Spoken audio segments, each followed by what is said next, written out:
If one of you is saying, I don't feel close enough to want sex, and the other is saying, sex is how I feel close, this is for you, because I think so many people need to hear that their relationship is not broken, but instead something is being misunderstood.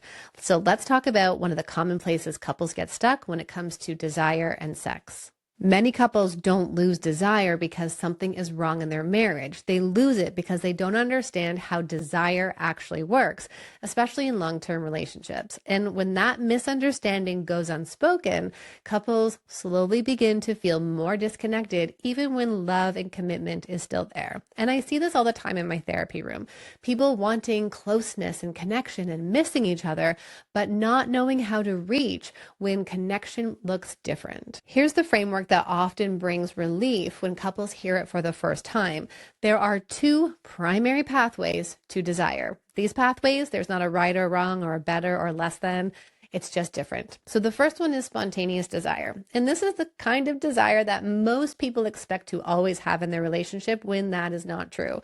Spontaneous desire happens first in the mind. It's quick, effortless, and it comes from out of nowhere. Some people will continue to always have spontaneous desire, but I've also learned that working with mothers, that spontaneous desire will happen in moments of quiet when they're not with the kids, or they're not having a to-do list, or they're not thinking of all of the 100 things that have to get done. Many people feel that once spontaneous desire is gone, that their relationship is doomed. But I reframe this to remind people that if spontaneous desire is not there, it doesn't mean everything is broken. It just means we're looking for a different way of connecting and building desire together. The second pathway is responsive desire. And this is the quiet engine of many healthy long-term marriages. Now, responsive desire doesn't usually arrive first. It actually emerges after emotional connection, affectionate touch, or moments where you feel prioritized, chosen, emotionally safe, and even moments of vulnerability in a relationship. Here's the thing that we know about responsive desire.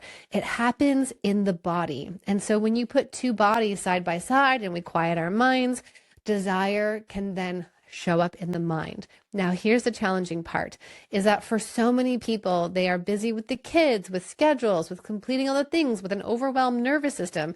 And so it can be hard then to slow down our minds and to put bodies together to tap into that responsive desire. Here's the part that matters most. Responsive desire needs the right conditions to grow. So if your partner is reaching for you when you're overstimulated, mentally juggling the household, answering messages, or planning the kids' schedule, touch can feel less like an invitation and more like another demand, just one more thing on your to-do list.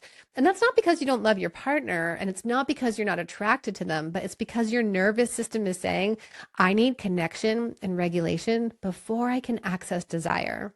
And that's not rejection, that's capacity of one partner and being able to meet each other together. This is one of the most common dynamics I see in my therapy room, where people will often think that one person has high or low desire and they haven't tapped into their desire types. The dynamic often looks like one person feeling pressured, the other feeling rejected. One wants sex to have closeness and the other needs closeness so that sex feels possible. And this is where people feel like they're standing on the opposite side, but they're still longing for each other, and they lose the ability to come together and feel close. Here's the thing. So if desire feels complicated in your relationship right now, I want to offer a gentle reframe. Instead of asking what's wrong with us or what's wrong with my partner, lean into this question. What's the pathway that my partner experiences desire?